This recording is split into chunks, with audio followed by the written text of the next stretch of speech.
Selamat pagi, selamat siang, selamat sore untuk Pak Fajar dan teman-teman. Kami dari kelompok 3. Jadi kali ini kami akan mempresentasikan tentang demokrasi. Nah, jadi guys, demokrasi itu apa sih? Nah, demokrasi itu adalah kekuasaan di tangan rakyat. Jadi demokrasi itu apa sih guys? Nah, demokrasi itu adalah kedaulatan pemerintahan berada di tangan rakyat. Kedaulatan pemerintahan berada di tangan rakyat itu seperti apa? Seperti rakyat memiliki hak suara bebas untuk memilih wakil rakyat. Nah, seperti kutipan Pato, dari rakyat, oleh rakyat, dan untuk rakyat. Jadi guys, salah satu faktor terjadinya demokrasi terpimpin itu karena di saat masa demokrasi liberal itu partai-partai politik itu pada bersaing dan persaingannya itu menjadi tidak sehat karena hal itu menyebabkan terjadinya umur kabinet yang sangat singkat.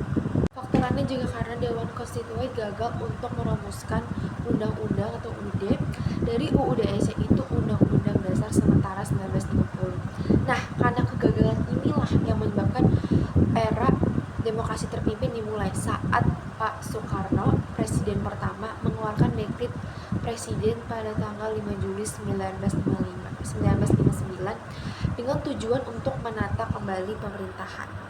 Masa demokrasi konstitusional. Masa Republik Indonesia yang berlangsung dari tahun 1945 hingga 1959. Sistem parlementer yang mulai diberlakukan setelah kemerdekaan diproklamasikan. Namun sistem parlementer yang diterapkan tidak sesuai dengan kondisi di Indonesia. Meskipun sistem ini berhasil di beberapa negara lain, di Indonesia justru memberikan peluang bagi dominasi partai politik yang mengakibatkan ketidakstabilan. Sistem presidensial, di mana presiden berfungsi sebagai kepala negara konstitusional dan kabinet dibentuk berdasarkan koalisi partai. Namun koalisi ini seringkali tidak stabil, menyebabkan kabinet jatuh akibat keretakan internal. Selain itu ada partai oposisi.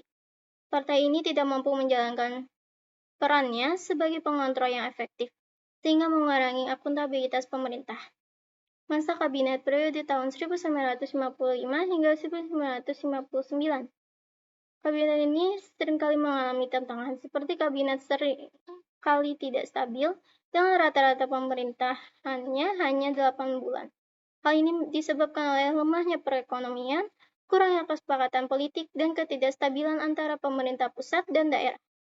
Dan juga ada faktor-faktor yang mempengaruhi ketidakstabilan kabinet, seperti ketidakmerataan kekuatan sosial dan politik, serta kesulitan presiden dalam memimpin dan menyelesaikan masalah masyarakat. Dalam menyelesaikan masalah ini, Presiden Soekarno mengeluarkan dekret presiden pada 5 Juli tahun 1959 yang mengubah sistem pemerintahan dari parlementer menjadi presidensial. Bismillah, Assalamualaikum warahmatullahi wabarakatuh. Nama saya Felix Satria Gani. Di sini insya Allah saya akan membahas tentang masa demokrasi terpimpin di Indonesia yang berlangsung dari tahun 1959 hingga 1965. Yang mana pada masa tersebut Presiden Soekarno memiliki kendali penuh atas pemerintahan dan membatasi kebebasan berpolitik dan berekspresi. Dan juga Pak Presiden Soekarno membentuk kabinet yang mewakili semua partai politik utama di Indonesia, termasuk diantaranya adalah Partai Komunis Indonesia yang biasa kita kenal sebagai PKI. Hal tersebut dicetuskan oleh Presiden Soekarno untuk mengatasi ketidakstabilan politik dan ekonomi pada masa itu. Tentu saja masa demokrasi ini memiliki kelebihan dan kekurangan. Di antara kelebihannya adalah yang pertama, stabilitas pemerintahan, yakni masa demokrasi terpimpin berhasil menciptakan stabilitas politik yang relatif baik. Kedua adalah semangat nasionalisme yang tinggi. Masa demokrasi terpimpin membawa semangat nasionalisme yang tinggi.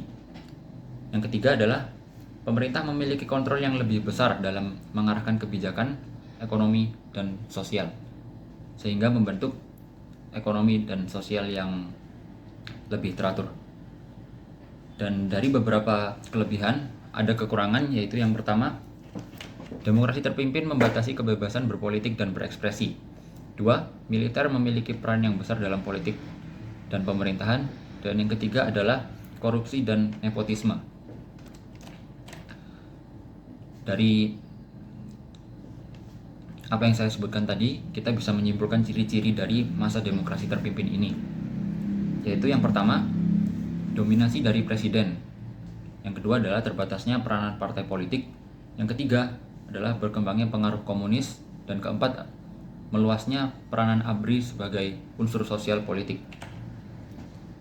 Dan berikut adalah kebijakan penting pada masa demokrasi terpimpin yang menjadi poin penting dalam pembahasan masa demokrasi terpimpin, yaitu yang pertama, pembebasan Irian Barat.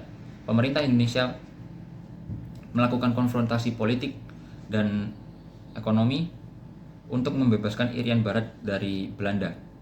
Yang kedua adalah pembentukan MPRS dan DPAS. MPRS sendiri adalah Majelis Permusyawaratan Rakyat Sementara dan DPAS adalah Dewan Perwakilan Agung Sementara yang untuk menggantikan konstituante. Yang ketiga adalah keterlibatan militer dalam politik dan pemerintahan. Masa demokrasi terpimpin berakhir dengan jatuhnya kekuasaan Soekarno pada tahun 1965. Terima kasih. Assalamualaikum warahmatullahi wabarakatuh. Perkenalkan, nama saya Raffi Ramadan dari program studi sosiologi.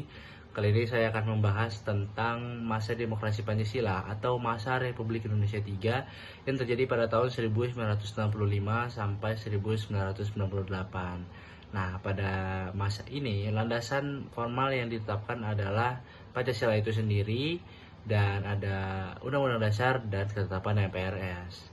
Nah, ketetapan MPRS nomor 3 tahun 1963 menetapkan bahwa Presiden Soekarno tidak abadi atau tidak seumur hidup dalam masa menjabat dan diganti oleh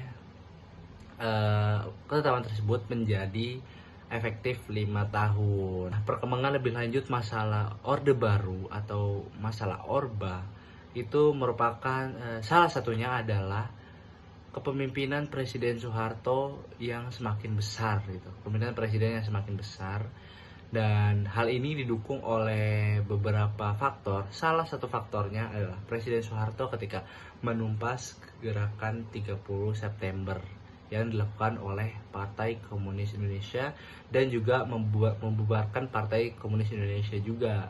Nah, itu yang menyebabkan Presiden Soeharto dominan di dalam ilmu politik gitu atau di dalam sistem pemerintahan politik Indonesia. Soeharto juga membubarkan Partai Komunis Indonesia menggunakan surat perintah 11 Maret atau yang biasa kita kenal dengan Super Semar.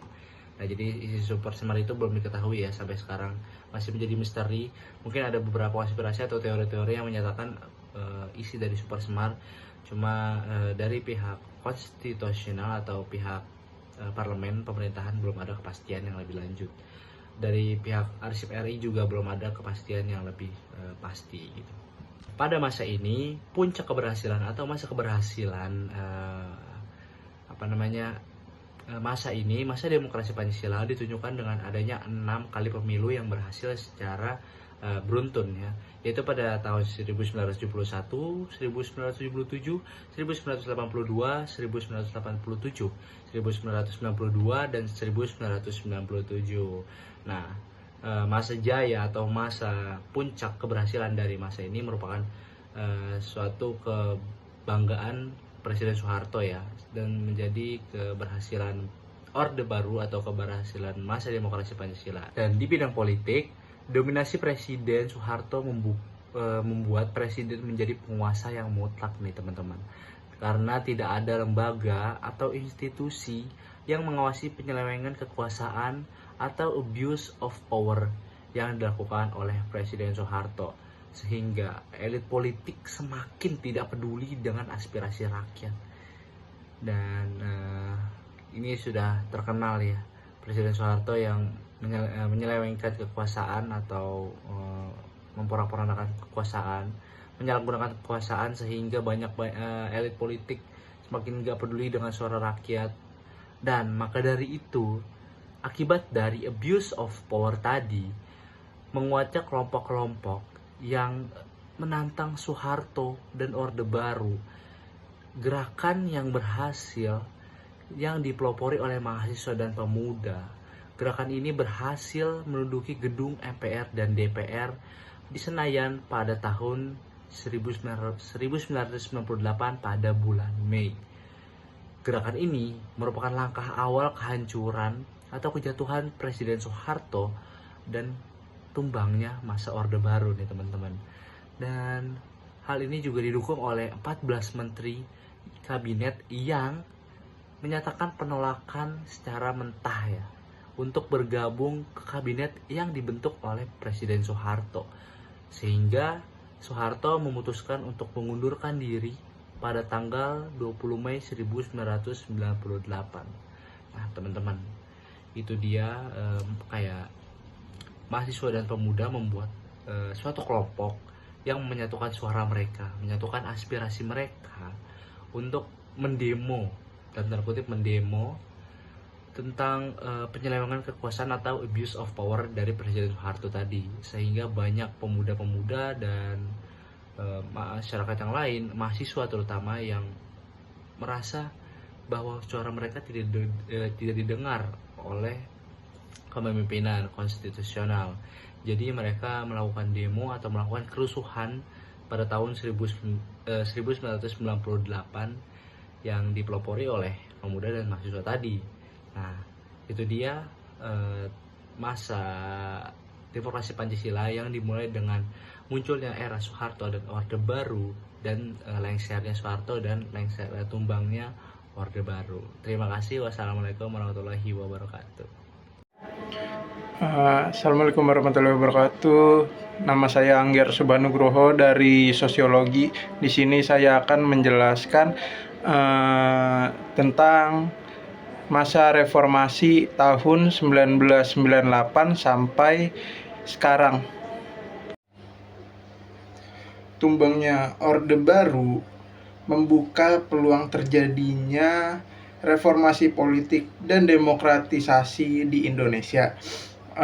Orde Baru mengajarkan kepada bangsa Indonesia bahwa pelanggaran terhadap demokrasi membawa kehancuran bagi negara dan menderitakan rakyat.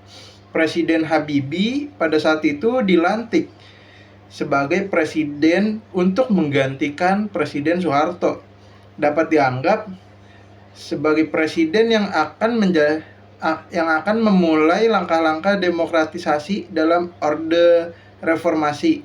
Oleh karena itu, langkah yang dilakukan pemerintahan Presiden Habibie adalah mempersiapkan pemilu dan melakukan beberapa langkah-langkah penting dalam demokratisasi. Pada awal tahun 1999 disahkan undang-undang politik yang meliputi undang-undang politik partai politik, lalu ada undang-undang pemilu dan undang-undang susunan dan kedudukan MPR, DPR, dan DPRD yang baru.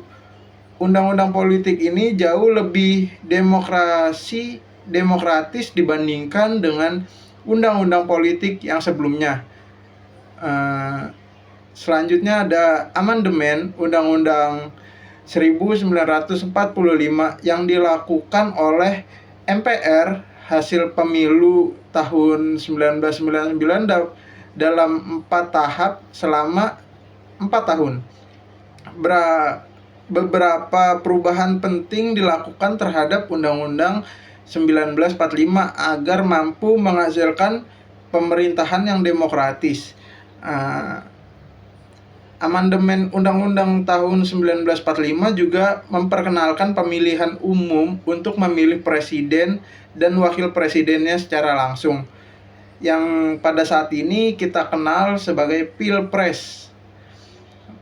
Pilpres yang pertama kali diadakan pada tahun 2004. Langkah demokratisasi berikutnya adalah pemilihan umum untuk memilih kepala daerah secara langsung, atau yang dikenal saat ini adalah pilkada, yang diatur dalam Undang-Undang Nomor 32 Tahun 2004 tentang pemerintahan daerah. Undang-undang ini mengharuskan semua kepala daerah di seluruh Indonesia dipilih melalui pilkada, melalui pertengahan 2005. Hal ini tentu saja berbeda dengan pemilihan kepala daerah yang sebelumnya. Yang sebelumnya itu bersifat tidak langsung karena dipilih melalui DPRD. Dapat dikatakan bahwa demokratisasi telah berhasil membentuk pemerintahan Indonesia yang demokratis karena nilai-nilai demokrasi yang penting telah diterapkan melalui pelaksanaan peraturan perundangan mulai dari Undang-Undang Dasar tahun 1945. Dengan adanya perubahan yang ada, demokrasi di Indonesia telah mempunyai dasar fondasi yang kuat. Demikian penjelasan kelompok kami dari kelompok 3 yang membahas tentang demokrasi. Terima kasih.